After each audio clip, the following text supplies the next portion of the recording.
Hello guys! Sa video na ito ay tatalakayin natin ang kapalaran mo ngayon 2025. Ano ba ang zodiac sign mo? So guys, simulan na natin. Aquarius, mag self-care mode ka naman this 2025, Aquarius. Huwag masyadong magmadali at i-enjoy mo muna ang present. Mas magiging meaningful ang journey mo kapag natutunan mong i-enjoy ang bawat hakbang. Capricorn, work hard, love harder.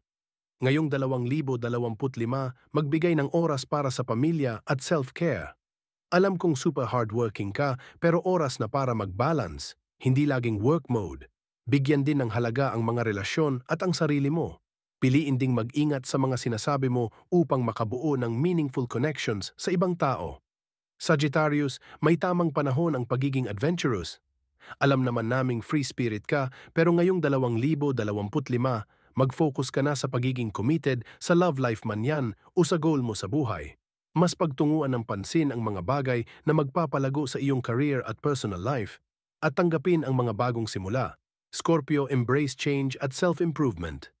Ngayong 2025, mag-focus ka sa pagbuo ng mas malalim na relasyon, hindi lang sa ibang tao, kundi pati sa sarili mo.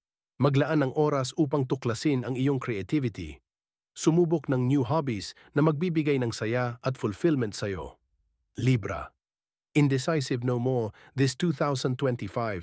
Ngayong 2025, i-let go mo na ang iyong people-pleasing habits, trust your gut, at gawiin ang gusto mo without feeling guilty.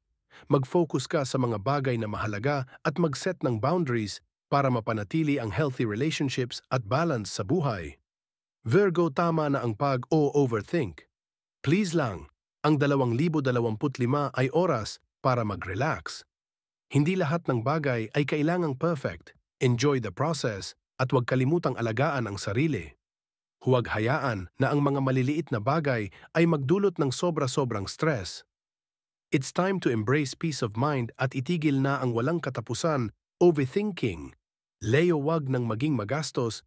Ngayong 2025, huwag mong kalimutang gumawa ng tamang financial planning, iwasan ang paggastos sa mga hindi mahalagang bagay.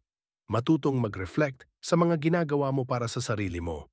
This is your chance na mag-reassess ng choice mo sa buhay. Cancer, learn to let go. Caring ka by nature, pero ngayong 2025, unahin mo naman ang sarili mo.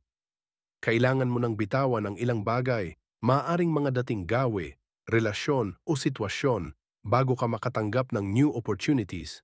Huwag matakot sa pagbabago, ito ay magdadala ng mas maraming growth at mas magaan na pakiramdam sa iyong buhay. Gemini, mag-focus sa goals. Ngayong 2025, mas magiging consistent ka at focused sa mga goal mo sa buhay. Tama na ang pagkakaroon ng magulong utak. Laging magplano at mag-set ng clear priorities. Taurus, oras na para lumabas sa iyong comfort zone.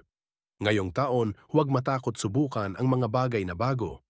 Baka panahon na para baguhin ang iyong career path o magsimula ng bagong projects na magbibigay ng fulfillment sa iyo. Mag-invest din sa new relationships. Aries, tama na ang pagiging impulsive. Laging go-getter si Aries, pero for 2025, tama na muna ang hobby mo na maging impulsive. Maglaan ka naman ng oras para sa hobbies na pang self-improvement, magbasa ng libro, mag-enroll sa short courses, o subukan ng online learning platforms. Pisces, matutong magsabi ng no sa toxic vibes at pahalagahan ang iyong inner peace. Huwag hayaan na maging komplikado ang mga bagay. Take time to process your emotions and find balance within yourself.